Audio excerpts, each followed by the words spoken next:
In the early 70s, OPEC didn't like what we were doing in Israel. Same old story.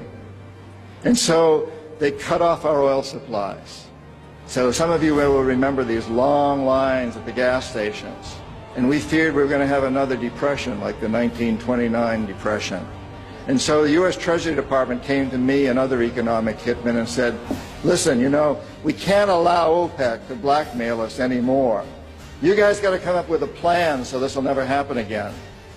We knew that that plan had to involve Saudi Arabia because it had more oil than anybody else. The deal we finally struck with the House of Saud was a deal whereby they would return almost all the money they made from selling oil to the United States invested in U.S. government securities. The U.S. Treasury Department would use the interest from those securities, which over the years has amounted to trillions of dollars, to hire U.S. companies to westernize Saudi Arabia, build petrochemical complexes, desalinization plants, whole cities out of the desert, McDonald's and all the other things that go along with our Western culture. The House of Saud would also agree to keep the price of oil within limits acceptable to the oil companies, possibly not acceptable to you and me, but acceptable to the oil companies. And this is very, very important. They agree that they would never, ever sell oil for anything other than U.S. dollars.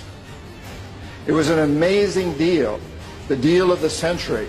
It was history-making, incredibly powerful deal that we struck with Saudi Arabia. The corporatocracy looked at this as an incredible success. I had done my job. We economic hitmen did a great job with that one. So we decided that Saddam Hussein ought to accept something very similar.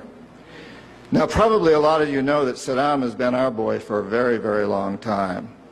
You may remember Abdul Karim Qasim, who was president of Iraq in the early 60s. Qasim came up with a unique concept. He said, Iraqi oil ought to go to benefit the Iraqi people. How novel is that?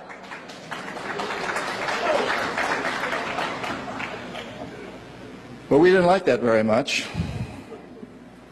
He began to tax the oil companies, particularly the British and some American companies, and threatened to nationalize our oil companies.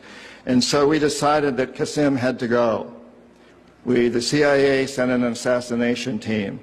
It was headed by a man who was still going through high school, an Iraqi citizen who was still going through high school. They riddled Qasim's car with bullets on the streets of Baghdad and missed him. The head of this assassination team was wounded and fled to Syria. His name was Saddam Hussein. He was a CIA agent in those days, an assassin for us. He failed. He was our boy. He was our man. And so, and we sold him a lot of, and gave him a lot of tanks. We built him, Bechtel built him big chemical, I don't know, my father-in-law was chief architect at Bechtel, built Saddam big chemical plants that were used, and we knew that they were used to make mustard gas and other chemical weapons that were being employed against the Kurds and later the Iranians. We knew this, but we sold him these things. You have to remember that Middle Eastern oil is the oil that's used by a great deal of Europe and China and Japan. If we control Middle Eastern oil, we control our biggest potential competitors, Japan, China, Europe. So it's very important that we do that.